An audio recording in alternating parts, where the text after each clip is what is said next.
So, I'm here to announce that the MTN Kampala Marathon is back. And this year, we are running for babies. To be clear, I am not talking about a baby.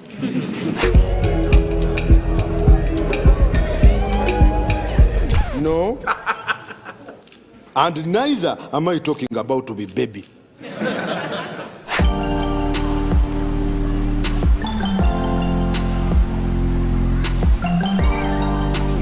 I am talking about these small dollars.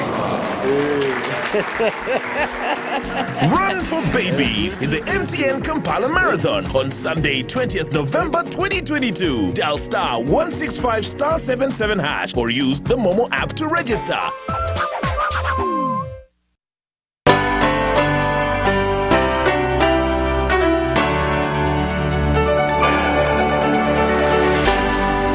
UBC, inspiring Uganda.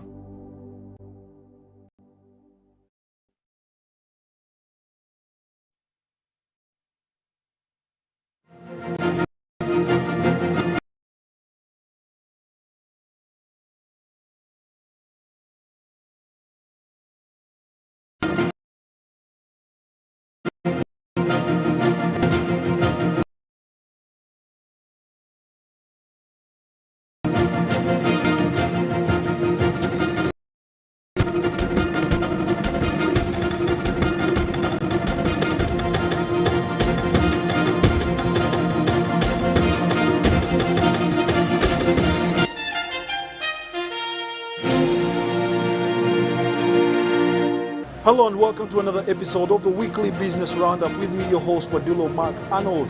It's been the National Science Week and we have plenty in store for you.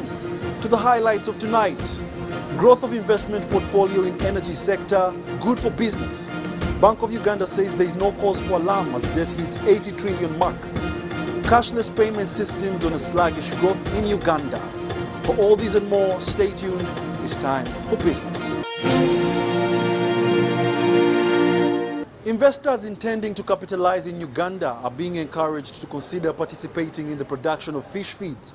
This appeal comes in the wake of increasing prices and rarity of fish feeds, which makes the fish farming venture quite challenging for farmers. The more fish farming has been embraced, the more fish feeds have become scarce in Uganda. This underscores the need for more production in fish feeds, a reason why investors need to exploit this opportunity. If there is any investor who really wants to invest now in Uganda, should be able to invest in fish feed, which is the current need for Uganda. Whereas fish farming is the way to go in the country, almost 80% of the investment goes to fish feeds. In most cases, the feeds are imported, which not only remains expensive, but also keeps the venture on its knees. So at the end of the day, we end up going again outside to import. And the more you import, the more you incur a lot of costs. It could, however, be a thing of the past if efforts by National Agricultural Research Organization are anything to go by. Seen applying his expertise is Ondoro Constantine Chobet, an aquaculture research officer from the Regional Fish Fry Center in Mbale. He is leading research to ensure these black soldier flies give the best fish feeds to fish farmers. After hatching, we introduce them, the hatched larvae, into a mixture of organic material. This organic material are simple raw materials that come from agro-processes. It is a process that starts from laying eggs all the way to final production of fish feeds. You need a maximum of only 1 kilogram to produce 1 kilogram of fish. In terms of money, it means you are spending 3,000 shillings worth of feed to produce 20,000 shillings worth of fish. It is a project for which government earmarked 1 billion Uganda shillings to be released in phases of 3 financial years. About 150 million has so far been released. Now, that money we have used for developing the technology for producing black soldier fly, and also the technology for making the food, the organic material for producing the black soldier fly larvae. The next phase will be for popularization and mindset change, something that the line minister has welcomed. And soon, when our scientists come together and we have available resources, we can be able to handle it through narrow and research, and also generally a fisheries institute in Kajansi. Fish farmers have relied on imported feeds, while others have processed silverfish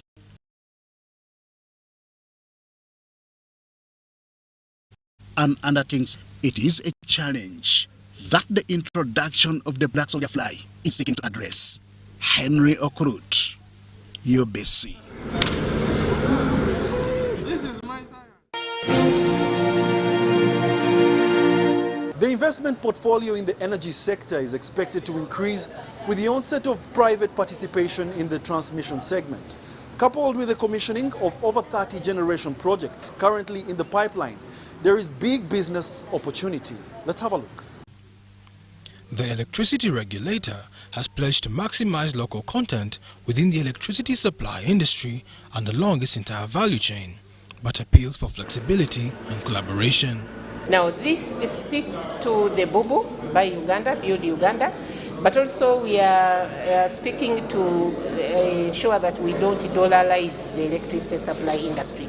You are aware that among the negative impacts that push the tariff up is when the dollar strengthens against the shilling, largely because most of the inputs, the equipment, the materials that we've been using for manufacturing are sourced in the international market.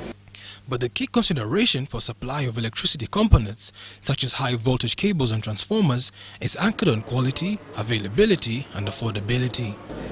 We've been impressed by the level at which our local content has developed. We've had conversations around the quality of their product and being able to live the lifetime, the expected lifetime, because on average a transformer is supposed to be used for 20 to 40 years. So one of the areas that we've been complaining as the sector is that their quality is wanting, and they've been forthcoming. They're also willing to partner with us to continuously improve the quality. At the inaugural Strategic Supplies Engagement Forum for the electricity supply industry, various value chain actors concurred on the need for enhancing local content in the sector for power projects, sustainability and equitable growth. Yes, we are generating electricity. It has gone up. We are also transmitting it and we are delivering it to the customers. If the power which is generated and transmitted is not used by many, the tariffs are going to be high. And if a lot of electricity which is generated is consumed by many people, we shall share the cost of generation, transmission and distribution. The forum establishments a platform where stakeholders can periodically interact and share ideas, views, experiences and best practices for enhancement of sector growth. We want local content, but in what area do you want that local content? And what exactly do you want and what quantities do we want? I think there must be a discussion now on how best can we open up that back and forth communication. The more we manufacture, the more the ESI buys from us, the more the cost of power goes down because there is capacity utilization, demand growth, and that also brings the cost of goods down. For UBC News, I'm Jerome Amara. Bank of Uganda has maintained its position, reiterating that the country's debt is manageable and there is no cause for alarm. This follows Bank of Uganda officials meeting with the Parliament's Committee on Finance. Recently, the Ministry of Finance, Planning and Economic Development knifed releases from the Consolidated Fund in a move to arrest the increasing level of inflation. This, accordingly to Bank of Uganda, was a step ahead of a better health for the economy. It should be noted that the first and second quarter of financial year 2022-2023, government released less of the planned 25%, leading to a scarcity budget. So that was able to control more liquidity in the system. So it helped us at that time to ensure that the currency becomes stable. The move, accompanied by other policies of government, has prompted Parliament to engage with officials of Bank of Uganda to understand the status of the economy. Ugandans expect service delivery, especially in the road sector, health sector, education. And because of trying to control inflation, all these sacrifices are being made for the time being, rightfully being made. While appearing before the Parliament's Finance Committee, the acting governor of Bank of Uganda, Michael Ating, and his subordinates were in place to defend the country's economic status. Is Bank of Uganda a signatory to these loans, the debts that we are going to acquire from wherever? Last week, Parliament approved a loan request by government to borrow 1.7 trillion from Standard Chartered Bank. However, Bank of Uganda warns against commercial borrowings with a view of weakening the country's currency reserves. We have a challenge in that the debt service in the next 2-3 years is quite big as a result of the commercial loans we took. They have a short repayment period. It will look like that we have not yet realized the necessary foreign currency to service, and that's why our reserves are partly affected. Accordingly, Bank of Uganda reaffirms that the current 80 trillion shillings debt, which represents 50% of the gross domestic product (GDP), is manageable and no need to cause for alarm. If, for example, you look at our tax revenues, the debt service to tax revenues ratio, it's very worrying. It's about 30%. So it means that for every shilling you collect as taxes, 30 cents goes on debt service. Bank of Uganda rallied members of Parliament to preach the gospel of value addition by promoting local productivity and boost the country's import substitution. The markets in the region, are so big that if we were to promote the manufacture of exports, we would really get some good money, and that would ameliorate the foreign exchange pressures that we are facing today. Uganda's foreign debt stands at 47 trillion and the domestic debt at 33 trillion shillings, respectively. Daniel Mugoya, Gloria Gwitabinji, UBC News.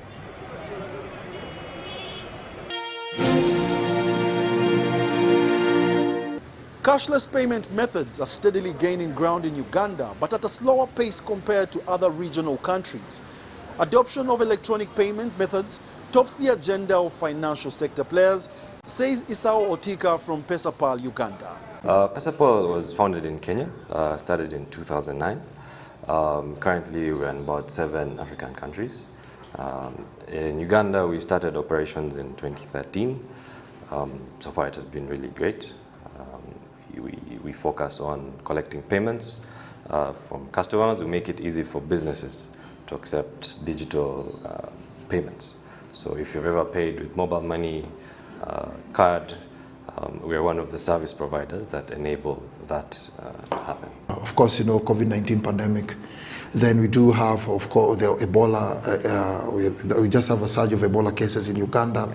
And definitely this has had a very severe impact in the hospitality industry.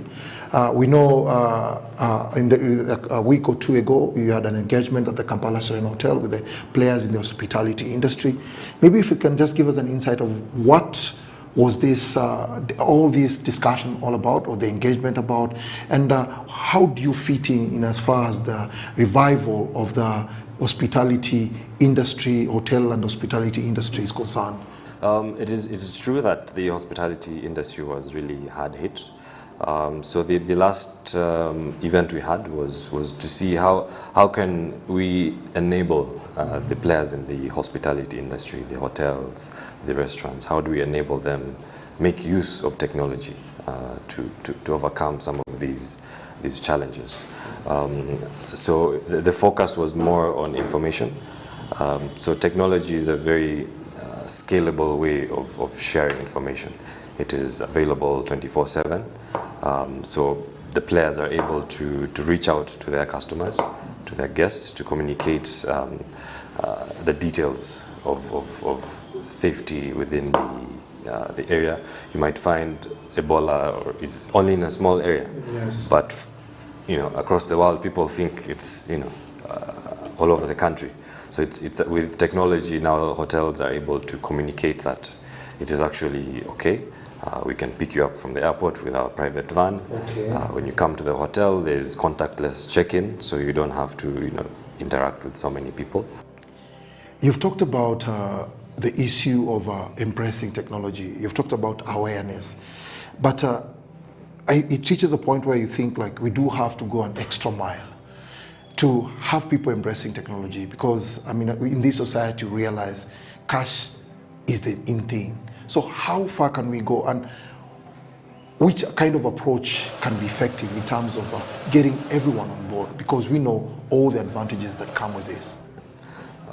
There are various approaches. There will have to be plenty of collaboration between the different players. You have banks, you have other fintechs. All need to come together and build awareness of these products. And one of our strategies is to focus more on what value we are offering as opposed to the price. I'll give an example. For example, let's say a hotel chooses not to use any digital means. Yes, they'll get 100% of that payment from the customer. But if a hotel or a player invests in technology, much as there's a small cost to it, let's say a certain percentage, with that percentage you're now able to drive more traffic. So do you rather keep 100% of one client or 90% of 5? So technology allows businesses to scale to a global level.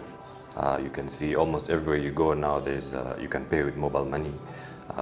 Almost every supermarket has a point of sale. You can pay with your card. So I'd say the uptake is really growing fast, and the opportunities keep rising every day. Or you hear hackings, some individuals who have maybe got details of 2 million people have been following up on stories online. So I know on your perspective, you might have worked on the security, not you might have worked, you have definitely worked on it. So from ours, the user's perspective, what are we supposed to do to ensure that our safety, or maybe our cards are not compromised, so that we also our money is safe? Because at the end of the day, I can end up losing money and blame it on you, yet actually you're innocent. So over the years, security has definitely kept on improving. Currently we employ what they call 3D Secure, which is a bank-grade security feature that ensures that when you put in your card details online, there's a second verification step. It can be an email or an SMS that you receive. So once you get that code, you have to confirm that you have it. And that is what now approves the transactions. And let's say for mobile money, you have to enter your PIN, which then approves the transaction. If you share your PIN with someone which you shouldn't, it then comes back to you as the card user. The same way you wouldn't leave cash on the table. You don't leave your PIN in the open. In this kind of discussion that we're having, you cannot sum it up without bringing out the issue of security, safety. Where now where the cash beats the card is the money you're holding, you social the money that I'm having. And we're living in a world where we also know that as you innovate, there are those ones also out there innovating to beat your kind of system. So how safe is the PesaPal's PesaPal system in as far as this electronic transactions is concerned? First of all, use only trusted sites, use trusted payment service providers like PesaPal. And should you notice any suspicious behavior, maybe you receive an SMS transaction that you're not aware of. So that means someone should connect your phone onto your card. If possible. Yes. And that's something your bank can do. Yes. So you ask your bank to set up SMS notifications. That's a minimum security requirement for every user. Also, check your bank statements regularly. So if you see $1 million shillings is missing, find out, was it me or was it someone else? Yeah, you're right. Yeah. So I think security is a personal responsibility. The same way you lock your car or you lock your house, it's up to you. The car won't lock itself. The house won't lock itself. So that extra effort also will save you the inconvenience. But in addition to that, we do offer several security measures to protect our customers. And last for me, it's about how does the future look like and how can the sector position itself for greater success? I think we're still in the early stages of adoption. The future is really bright. As only a small percentage of businesses have actually embraced technology. So we see ourselves as a business partner for a lot of companies out there to provide end-to-end solutions, not just payments, because we have an in-house development team that builds solutions, custom-made solutions for the various industries. Like you have hotels, you have the retail sector, you have others.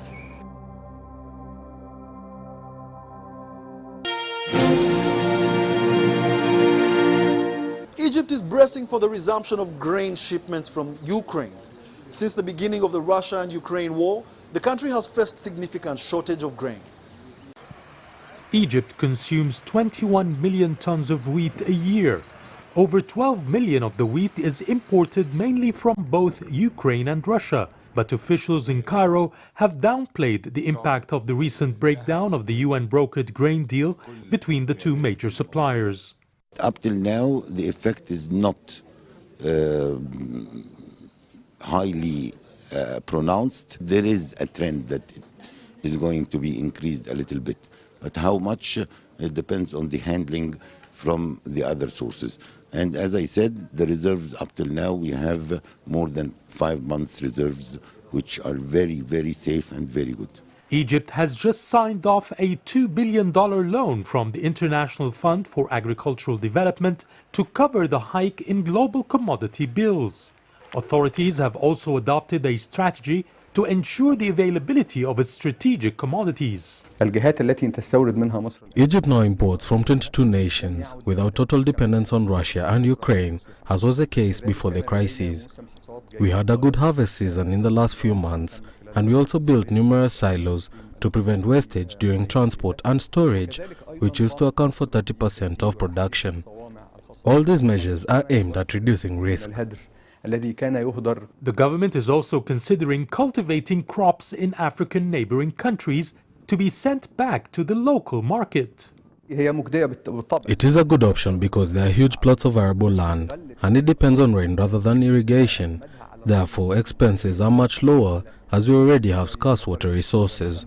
However, the results are for the medium and long term and not short term. In the meantime, the North African country is bracing for positive news on the resumption of the Russian-Ukrainian grain deal.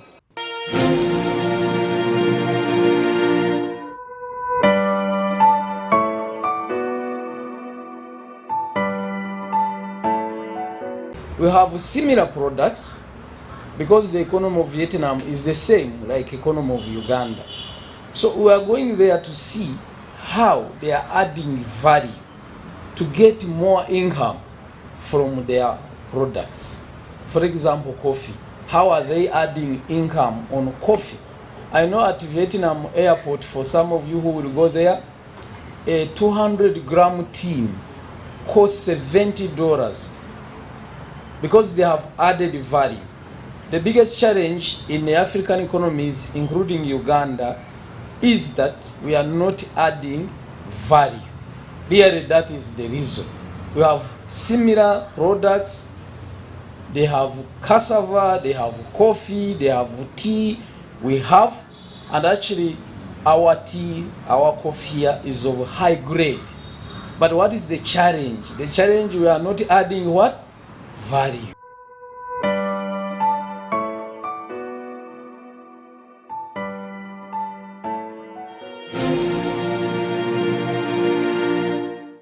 The National Science Week 2022 offered public and private sector entities with an opportunity to showcase their works and services, get feedback and network.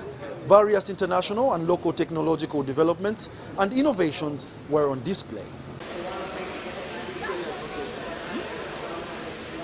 Unlike the recreational drones that are used for light-duty events, Uganda National Roads Authority Unmanned Aerial Vehicle is designed for heavy-duty assignments, especially in infrastructural development. This is survey grade.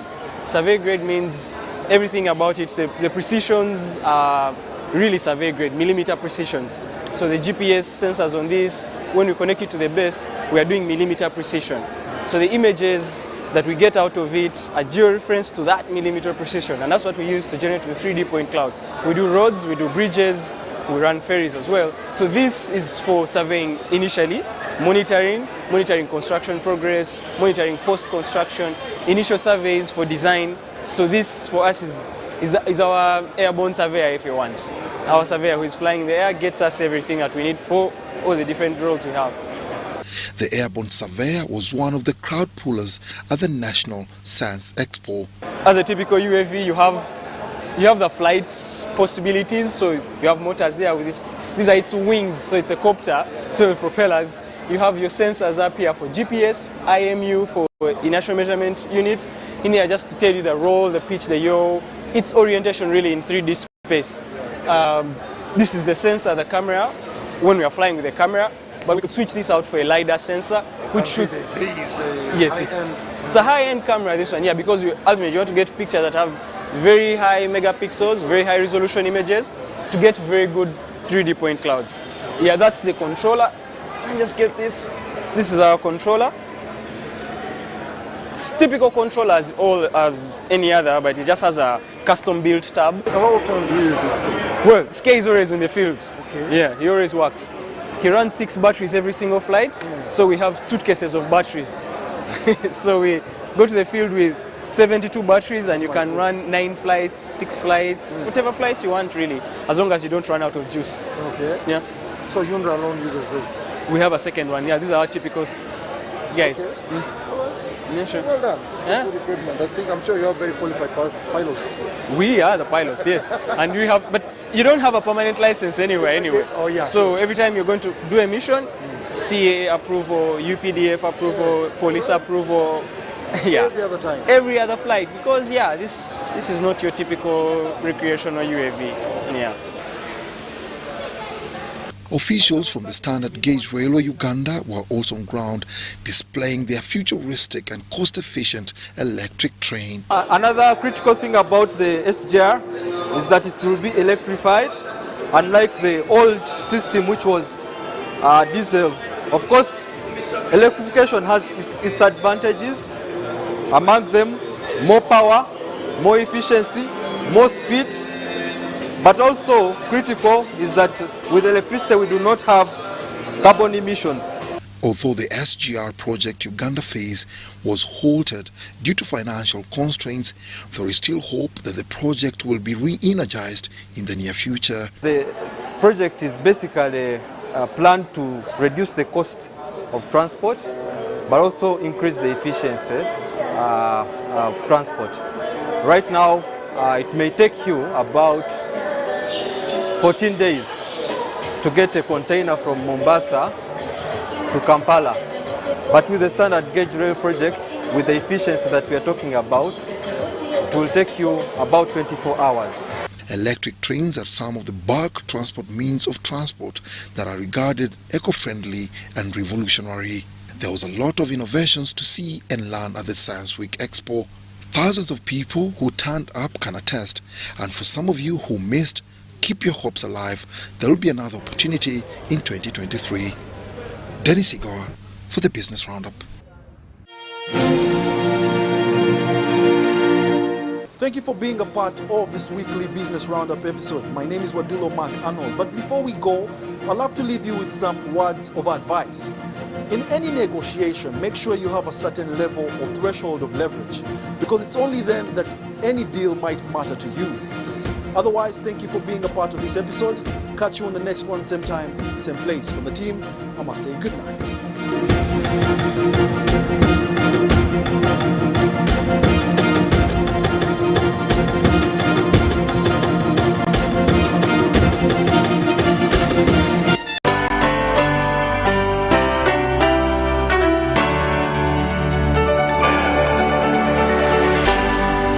UBC, inspiring Uganda.